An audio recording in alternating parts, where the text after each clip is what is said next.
I stay with the heat even though I'm a sad boy. You better watch the way you breathe around me for that breath be your last boy. I've been drinking red boy. I been chopping down these birds, McCoy. No, I bet my rich in really 9 months. Overseas, kind of skin. Okay guys, welcome back to my channel. It's your boy Prince Over this back here with the fourth part of this series. Thank you so much for the continued success that this series has gotten. It's really fun to get back into Black Clover with us again. Probably one of my favorite types to do. The only bad side is that Black Clover is boring until like you start fighting the Eye of the Midnight Sun for real, and you get past the Water Temple, or that's when shit gets fun. But that's about to happen, and yeah, hope you will enjoy. Asta is gonna keep getting OP because of course I just roll like that, and I might release another series alongside this, that being the Black Clover Asta having, like, you know, Arthur's powers. But I'm gonna have to review Arthur Lewin's powers because, well, there's a lot of them. But without any further ado, let's begin with a recap. Enjoy yourself, get some popcorn or something, and yeah, let's go. So the last part began with Asta finding the kids and sparing Neige, and later fighting Sally, then licked as he tells everyone to run while taking a beating. However, soon he starts to gain the upper hand and beats Licked using Spirit Dive just as Yami arrives. Goshu then reflects an attack for him while spurred on by Marie. Then the other three Eyes of the Midnight Sun arrive, just as Charlotte, Jack, and Nozel also come onto the scene. However, this is mostly a one-sided massacre, with Asta nearly killing Veto, and soon Licht almost explodes out of anger and they had to retreat. The captains then find out about Geldor Poise's betrayal, and the Black Bulls are sent to the Underwater Temple, where they start a game and bet with the Grand Priest for a special stone. However, after being Kyoto, Asta is blindsided by a massive explosion. Yami, as he stands very worried for his little Kohai, sees on the monitor Asta blows away the explosion to reveal 4 massive rays of mana being blocked by him as he knelt, making a spheric barrier as he sees it's them. Licht, Veto, Raya, and Fauna were here. "We learned our lesson," said Raya, "so we'll just blast you with everything we have from the start," they all shout. "Ah!" "Asta," said Liber, "are you good?" "Yes, but I'm stealing their magic bit by bit. It won't be enough." And Kyoto, he slightly looks back to see the out-cold swordsman and looks back forward as he smirks. "Right here, right now, right here, right now." His mana begins to increase as he says these words. Think of it like Genya, who's using affirmative words to help himself, like stand back up and fight again. He slowly stands with the spheric barrier turning into a halo, which shouldn't be possible because he's not using a different spell. "Incredible. The transition between spells while under such duress," said the Grand Priest. Yami at this point runs to find a way out when he would see a giant spatial barrier being maintained by a hidden enemy. "Asta," thought Yami, "I'm gonna need you to. Right here, right now. I'll surpass my limits," yells Asta. All the mana of his enemies are then absorbed instantly and shattered, disrupting their spell as they're left wide-eyed by this complete inhuman monster who continues his words saying, "and absolutely destroy you." Instantly plunging into his chest, Liebe combines with Asta, who regains the same majestic form, and the 4 of the Eye of the Midnight Sun are forced to activate their third eye. "Now, let's have a fair fight, you bastards," Asta says once again, emulating Magna as the Eyes would then say, "Kill him." With these words, they charge as Licht and Raya appear before him with a sort of whip and light sword as well, that are swung about, ripping through the walls and shaking the place's foundation, while Asta flips about, blocking and absorbing their mana. Leaping to the ceiling, he would then thrust down at that moment, and ripples of flames occur as if distorting space itself. This attack would manage to hit both Licht and Raya in the shoulder, as they barely managed to dodge it, as it was actually aiming for their heart. However, Asta then dodges a massive claw from the Fire Spirit Salamander that has fully formed, sneering at him as he lands down, and from behind, Veto releases his magic, creating a massive jaw of a lion that chomps down towards Asta. But he would swing across in a crescent slash, blowing this away and closing in as he slams his handle into his face and then ribs before ripping his torso open with a downward slash. Just then, he would then turn to block and swat away a light spear, and he would then be looking to see tons of them being thrown at him. How dare you hurt him," said Licht. "This wouldn't have happened if you didn't." Crap. At this moment, Asta would move, blowing away the light spears from hitting Kyoto, and all the 4 remember that he still has a detrimental flaw, his need to sacrifice himself to help people. Using earth magic, Rai would create a massive spike that attacks from a side Kyoto that Asta has to cut and turn to ash, and he just barely dodges a point-blank blast from Fauna that rips through a wall, and Asta blows her away with a kick. "Oi, all of you!" The voice of Yami is heard by everyone, while Asta is too preoccupied to listen, and he says the following: "You feel that, right? That Asta's fighting. These bastards decided to attack our overly righteous, sometimes crazy member. Help him, I don't care how." "Already on our way," thought all the Black Bulls as they instantly put their fights on hold the moment they felt Asta's explosion of mana. "Asta, don't you dare lose." "Got it," said Yami. "Of course not, Captain," he said as he blocks every attack thrown, even tanking some, but luckily his skin now, like I said, passively absorbs magic, only making him stronger. But because he's focusing on absorbing their attacks, he cannot currently output his own.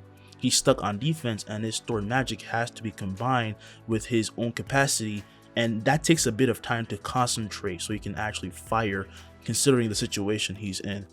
"But they're not gonna let me do that. Okay, how about I just intensify this then?" Hearing the voice of Libe in his head, however, he says that's too dangerous, but gritting his teeth, Asta creates a vacuum towards himself as a continuous amount of attacks thrown at him are stopped, while the eyes of the elves are completely wide-eyed. They try to stay away from him, only to find that Asta is literally pulling and drawing them in. "All of your magic, I'll take it for myself." "Is he a hybrid? Isn't this gravity magic?" yells Fauna. "My salamander." As her spirit is forced to hide in her grimoire, its form was shaved away to the point that it became extremely tiny, and yet this force just didn't stop. However, Asta's body is not enough of a vessel for all of this power yet. Just then, in them ran Noelle, Magna, Luck, and Kahono, and Fernno comes out of a portal not too far from beside Asta, and he starts running to him and then asks, "What can I do?" "Take him far away from me, as far as you can." Fernno notices Kyoto, and with a nod, creates a gate, and he runs through with it and puts him in a safe place before walking back through and seeing Asta's skin, which seemed to be cracking. His friends are allowed to get closer, with only the four enemies actually feeling the pull at this point, where they then begin to see their grimoires start to fade. "Finally," thought Asta. "Asta, what are you doing?" "Don't do anything stupid," yells Noelle. Asta hears them. He's happy they're here, and he's happy they care for him, but now he can finally release this gift he's been saving up, and with a smile he holds his arms to the wind and lets go. All that stored magic explodes as they yell his name out, and the blinding light quickly would envelop the entire area before instantly dissipating as the Black Bulls and Kahono burst with huge amounts of magic, while the three finally understand why Asta released that mana. The pull of course stops, and they feel extremely weak, barely able to stand, and Raya said, "Those humans are magic. I gave it to them," said Asta. In a burst, Luck appears before Veto, who notices his massive speed increase as he strikes with lightning, which is met by a rhinoceros punch. Their clash is more than powerful enough to send the other elves flying, only to have themselves intercepted by Noelle's massive water spears, but they miss.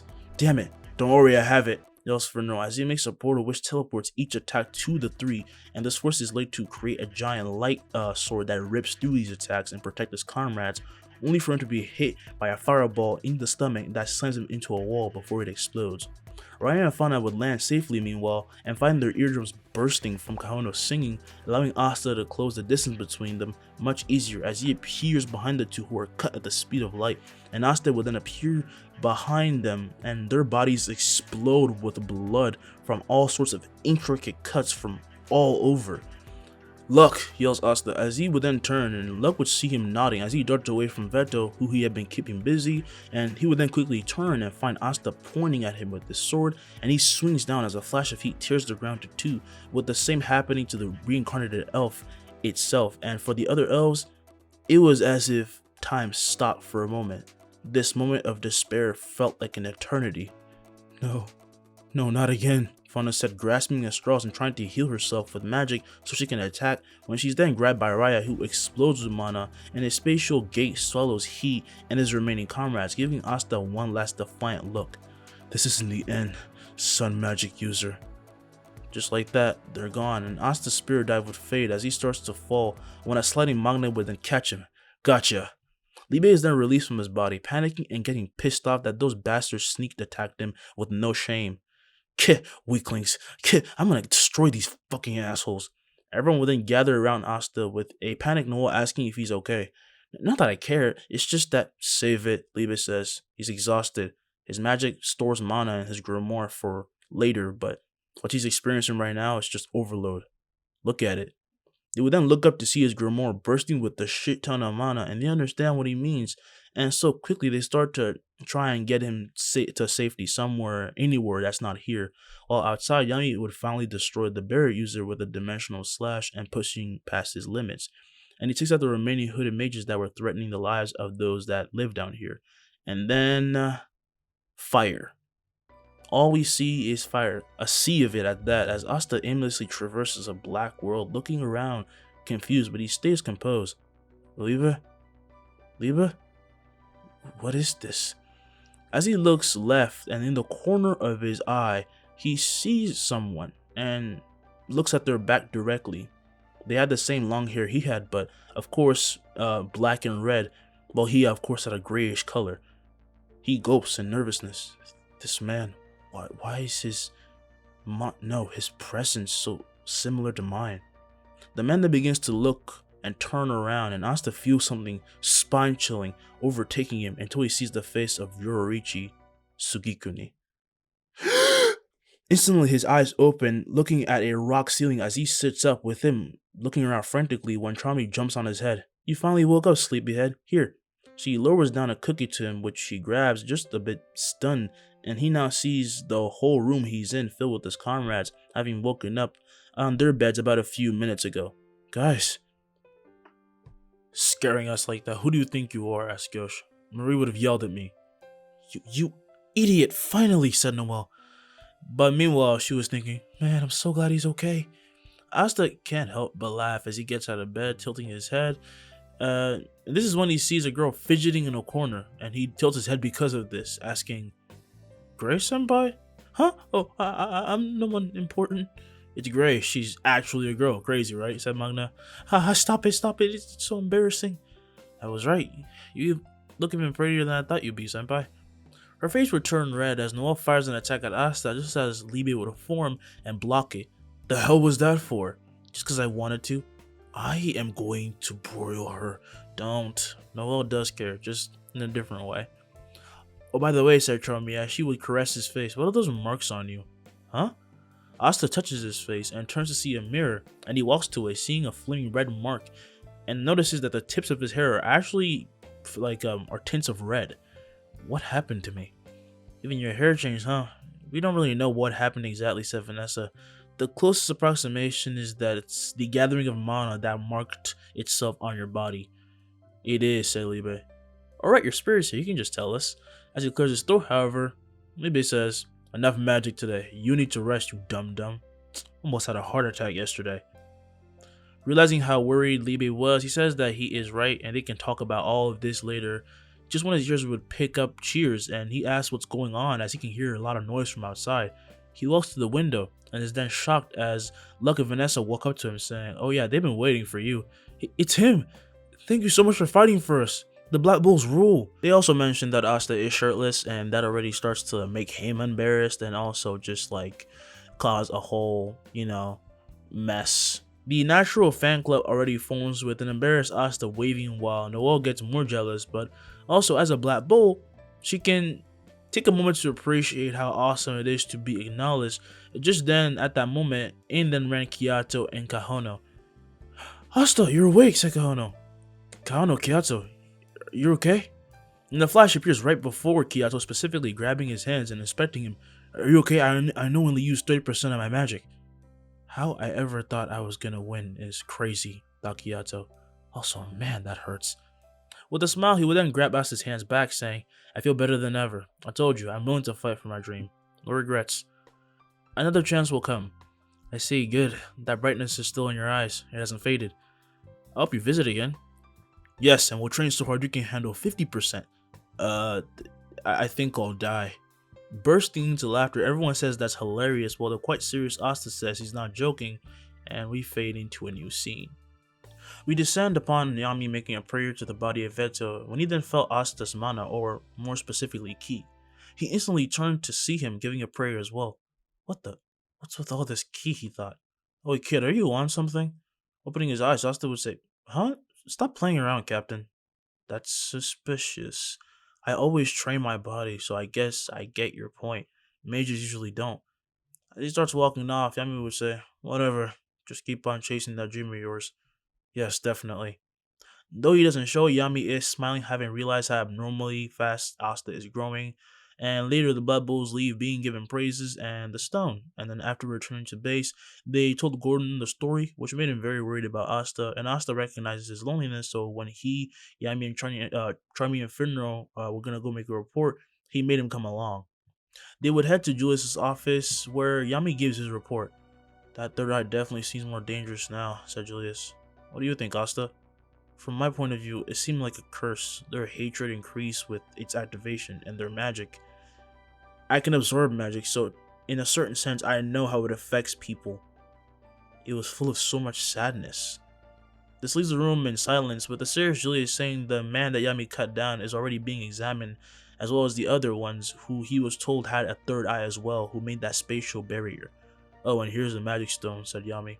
He takes it out and hands it to Julius, who thanks him, realizing how much he has seen that little bratty Yami grow up until this point. You've been a real excellent captain, Yami. I'm 28 already. Stop talking like that. It's embarrassing. Right, my bad. But I'm gonna quote you here, said Yami. If you want to prove you're right, do it by bringing results in your own way. All I did was prove you were right, and these idiots proved I was right. He tapped Asta on the shoulder, and Julius looks at the boy. You've racked up quite the achievement. Not only in Monozone, but facing four of those terrorists, you might become the Wizard King in a flash. I'll keep doing my best, sir. He then freezes as his eyes narrow and they return with a tint of red. He trails towards the window and instantly starts running as he breaks it with a kick, surprising everyone. Mages, tons of them are heading for the kingdom. This leaves them shocked as Asta would then blast off right as Marks would appear using his magic. Sorry to interrupt, but a whole army of diamond mages are making their way over. They're quickly nearing the border. Asta meanwhile pierces the sky at incredible speed, with his emotions calming as he pulls out his blade from his grimoire and leave it with a form copying him. As he nears these mages, Asta flies past some clover ones that activate the barrier of the capital. It's him! Back up that kid! Fire at will! Do not let them through! Instantly releasing attack after attack, they tried to blindside one of the 8 generals, one of the 8 shining generals, when his underlings would then block the attack with a defensive spell.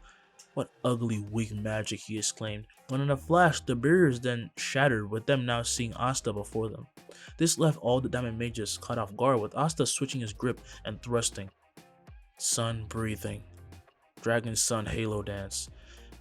He would release a massive dragon that crushes the body of Ragus before ripping it to shreds as it follows the movements of Asta's blade, growing and snarling as all enemy henchmen would be pulled to him when they would just be burnt up instantly when close enough. By the way, yes, it is significant that he's saying sun breathing now instead of sun magic. Maybe I accidentally kind of said sun breathing before, but now he's actually calling it sun breathing. You will find out later why. And the mages are left amazed by the spectacle, the ones on Asta's side realizing what he's using. It's a monozone. What a monster. Support him. Let's counterattack. The rest of the Shining Generals, in response to this, acknowledge this kid as strong and throw henchman after henchman while they run off to the other sides of the border. This allows Brachos, another Shining General, to ram in through a wall using a massive raging boar by way of his clay magic as he rides atop it yelling, "Long live the Diamond Kingdom!" His giant creation sends people flying as he runs down the street, with citizens running for their lives as they had not yet evacuated, so he chases them for fun. But then he sees this one young man in his way. You blocking me? You got some guts, let me be the one that blasts you to pieces. However, with the swing of his hand, Yuno releases a massive tornado that rips his creation to shreds and blows him off of it, saying, Blast who to pieces, you bastard. Brachos would land, forced to regain balance, and obviously mad. He's kind of just about to just destroy this kid. It's the Golden Dawn. The Golden Dawn is here. Oh my god, thank you. As the people get a little bit more hopeful, Brachos would ready another magic attack. However, dropping in from the sky, Asta barely makes a sound, leaving everyone silenced as the head of the Shining General rose, bursting into flames instantly, along with the rest of his body. He's a black bull? The citizens are captured by his beauty, when Asta would then stand yelling, What the hell are you still doing here? And would you destroy these people thoroughly instead of trying to be cool? Hey, shut up. Is cool, said Belle. He's so awesome. It's useless if you can't destroy enemies in one blow, said Libe. You need to up your game up. He's so... She then noticed he was smiling, as if full of ecstasy, and said, You really did stop holding back. Of course I did. I made a promise. Without even looking, he slashes, ripping apart and attacking henchmen from behind and smiles. After all, I'm gonna be the Wizard King. No, I will, said Just then, however, the ground begins to rumble, with quickly protecting everyone with wind when a giant tree begins to rise, and realizes this is the work of his captain. The massive Yggdrasil now towers over the kingdom as its massive dangerous roots grab hold of their enemies and drain them to death, causing massive damage and putting everything in disarray for the Diamond Kingdom. The last generals present spread out to cause chaos so they could have a little bit of a winning chance, and the bulls present in the city come to help, with Fernro getting people to his portal and yelling for them to enter. And this is when Asta arrives with a woman and her husband. Thank you, young man. Thank you. He lets them down, saying no problem, and they run to the portal as a floating Charmy on her wool would then yell and direct many nearby over to the fallen angel gate spell made by Fernro, and Gordon, try as he might, cannot let his voice be heard. He's trying so hard, it's adorable. Asta would approach him, seeing his frustration. It's okay, Gordon Senpai. He'll get it one day. I know how hard it can be. Ah, Asta, you get it, he whispers. Well, what's this? A familiar voice leaves Fernro shivering as he turns to see Langris atop a roof. What does her family's shame have business doing here, he asks. Langris, just my luck. Who's this jerk? Asks a seething Charmy. He's my brother. Are you still the Black Bull's pack mule? Asked Langris. Meanwhile, I'm about to be the head of the family because you suck so much. As he infuriates Asta, he usually would explode, since he's had so much time, holding his enemy's emotions back, my bad. But calmly, he walks in front of his senpai, and Fernro would ask if he was okay, but Asta would just say, my senpai fits the title of knight better than someone who takes time to brag about their powers. And don't ever belittle the Black Bulls in my presence. His mere stare left Langris ticked off as he notices himself shivering. You're that commoner with the four-leaf just like You're not familiar with your place, are you? In a flash, Asta then appears before him with Fernro yelling, Don't! He's still my brother! I know. As he said this, Langris then goes to swing at him when he smacks his hands away and swings his blade to the left, completely away from Langris, as he would rip apart a massive sludge shot made by magic as it turned to ash. And everyone then saw a massive slug-like creature confining one of the 8 generals as he makes his way through an alley, destroying structures as he made his way forward. Boy, by the honor of the 8 shining generals, I am here to take your head, said Iagos. He reveals his creation containing innocent civilians, even using their torsos and bodies as shields on the outer portions of his monstrosity, leaving the Black Bulls disgusted. Asta would yell for Fernro, who, as he nods, sees Asta dash off the rooftop, so he makes a gate which instantly drops him before the general, who feels a sense of fear when Asta is about to unleash his blade. You won't do it. You won't hurt these people, and that's why I'll win. The Clover Kingdom is so soft. He releases tendrils that lunge for him, and Liebe would say, it doesn't matter. Now Asta. The sword is then swung down, releasing massive spinning flaming saws that move with incredible movement and speed, and rip through the tendrils and fly over to the general, phasing through the people and burning the creation before reaching the center of it all. And Liebe would finish his words, can slice only what he wants to. The constructs would then explode, frying what's left of the sludge to nothing, while even those touched by the flames are left completely unharmed, as long as they're not, the Yagos who just got burnt to smithereens. As mentioned before, no one is hurt, and they would fall to the floor relieved to be alive. He didn't hurt a single one of them? That was an attack spell, right? Thought Langris.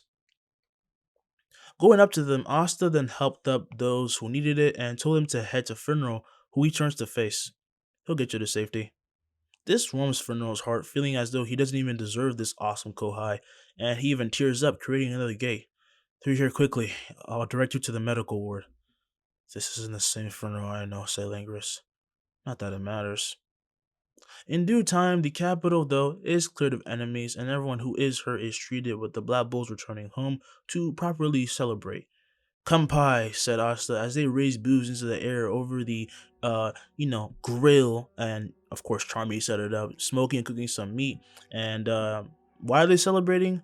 Well, why not? But also, thanks to you bums, said Yami. Our stars are up to 20 now. Good shit. Hell yeah. Let's bulldoze past everybody. No. First, we eat, said Charmy. Oh, Fernando, show me your trick, said Yami as he took a sip of his drink. And Fernando would just mess about with this portal, punching himself from the back of the head in a comical manner. They just start goofing around with magic, it was fun. But one of them had a thought in their minds which would lead to a quest later. And we're going to go into that quest now, because this is a what if. I can skip whatever I want to. A few days later, footsteps are heard nearing the entrance of the Witch Queen's home, with us panning up to see Vanessa, who yells, "I finally came back, so let's have a talk, you old hag." The doors would burst open, letting out crows that envelop a fearless Vanessa, and slowly the birds begin to dim in numbers, leaving behind nothing, as she is teleported before the Witch Queen on her throne. The crows would then turn to nothing and just disperse. "Imperfect," said the Queen. "Even the way you dress vexes me.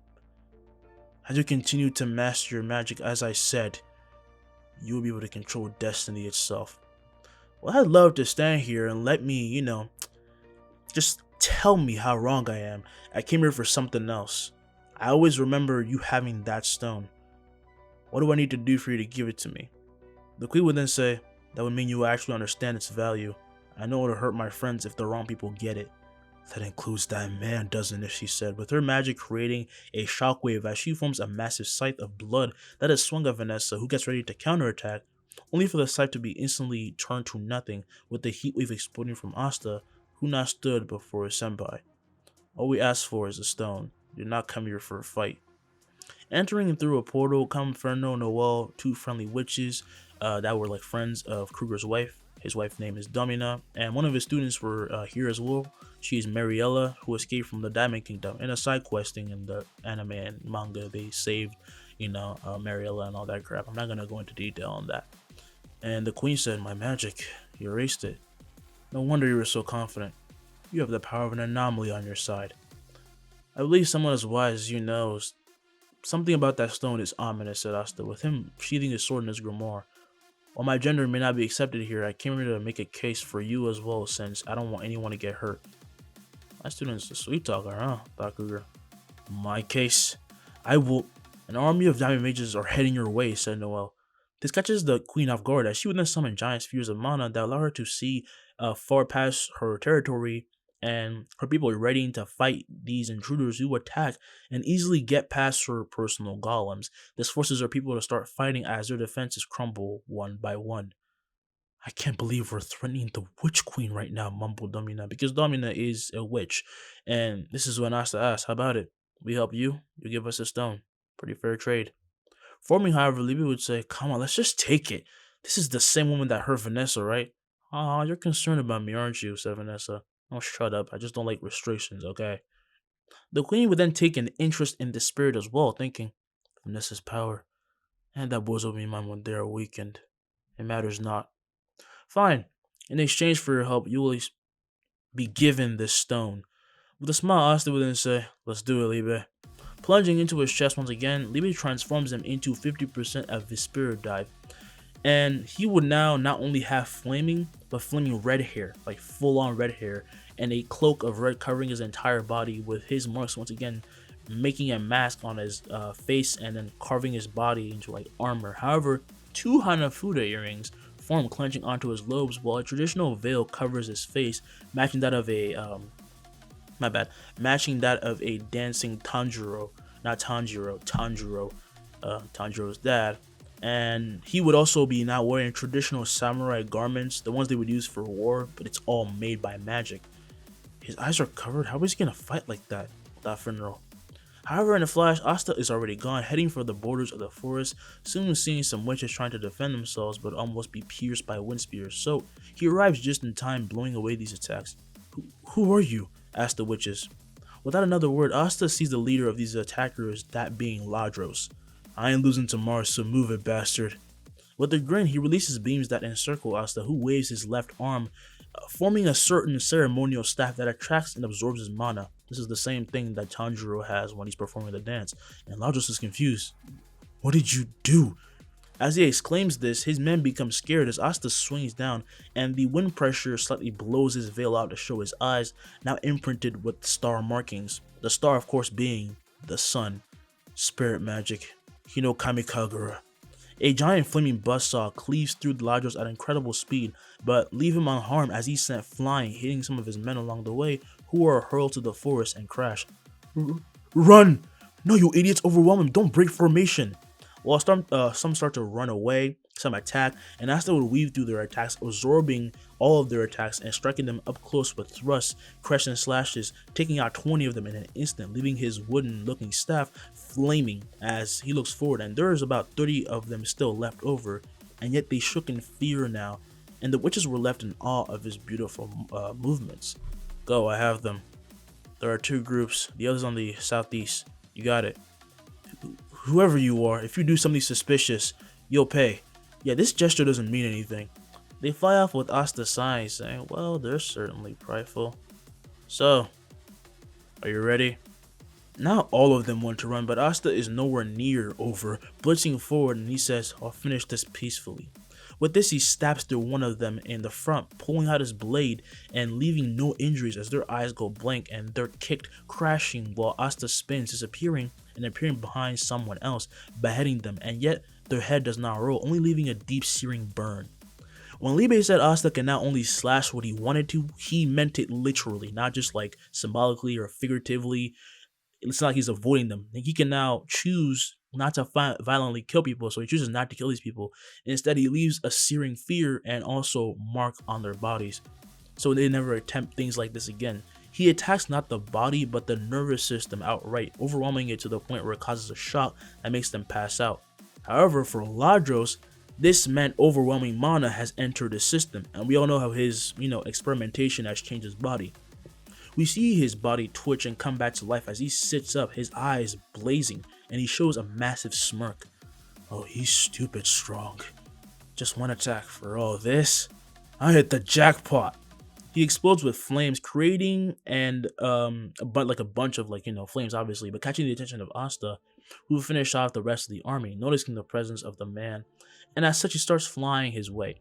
Now a walking disaster, Lajos burns everyone on his way as witches try to fight, but he just blows them away, burns them, and this is when he has to dodge an attack from Kruger from behind.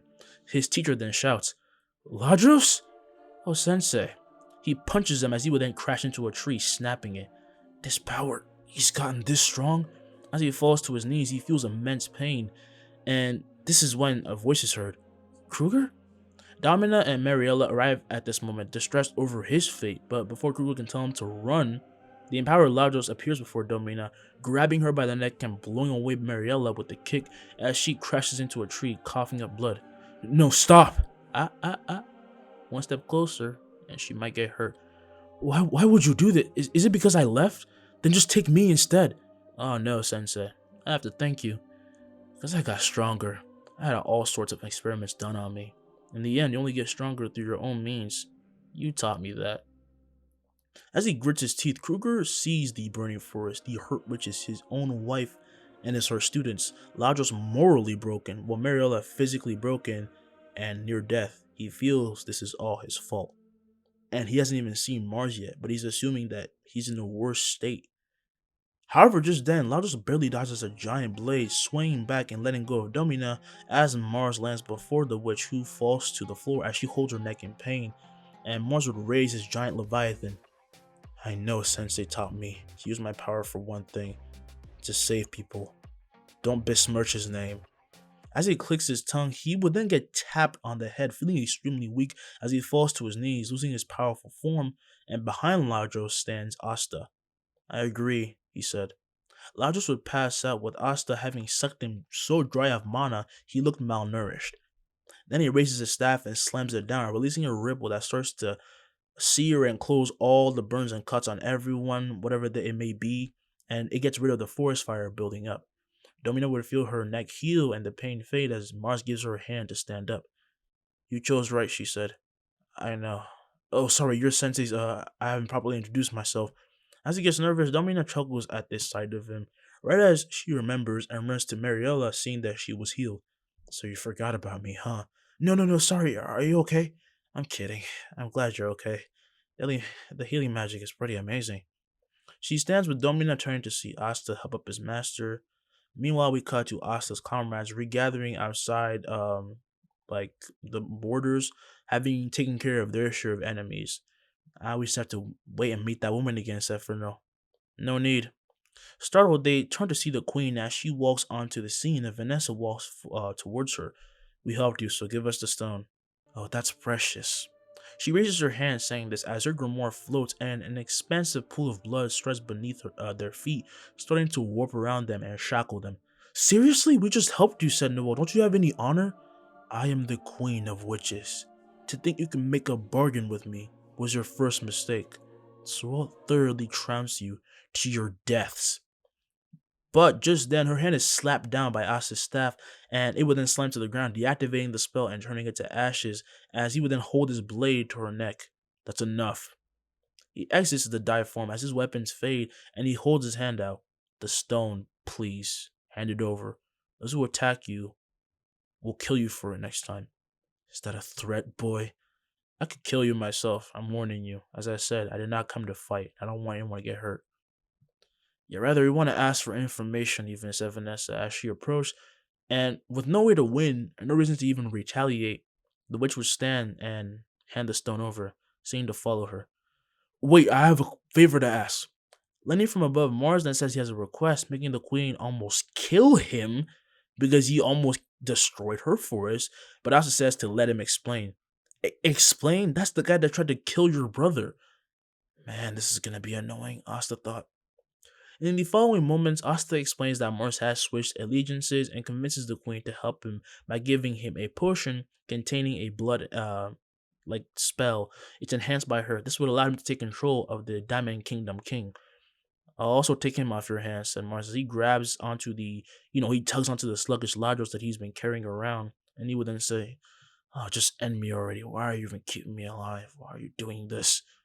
He looks to Asta as he says this, and Asta would say, this might sound like hypocrisy, but someone taught by my master cannot be all bad. At least that's what I believe. These words truly strike a chord in Kruger, and all those he's taught, with Ladros then sighing, that's not hypocrisy, you're just naive.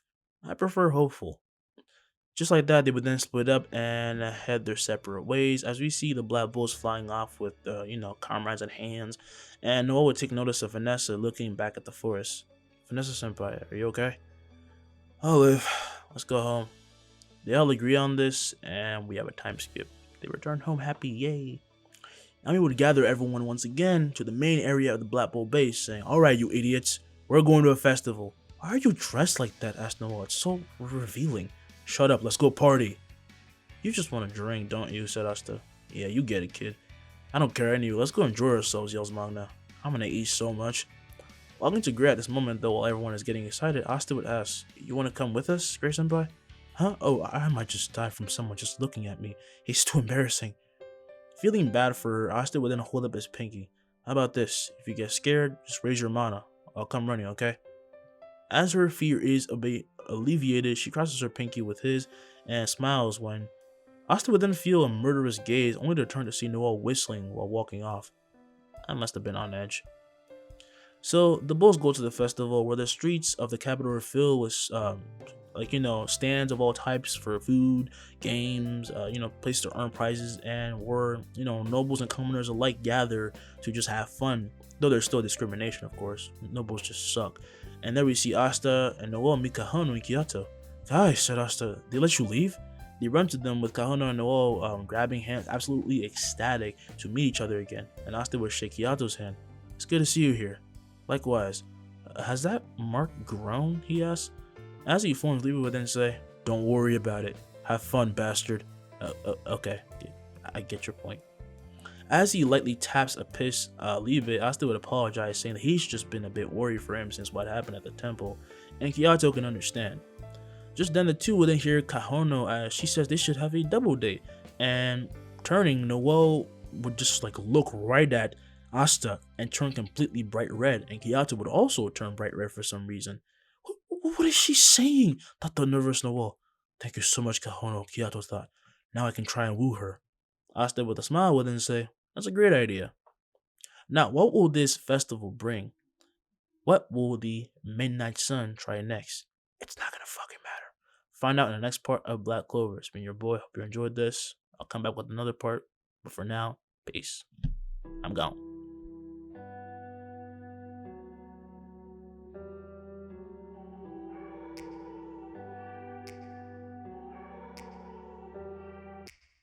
Take me back to a place where I felt at home. Take me back to a day when we weren't alone. Take me back to an age when the world felt small. Way back before we blew it all. Take me back to a place where I felt at home. Take me back to a day when we weren't alone. Take me back to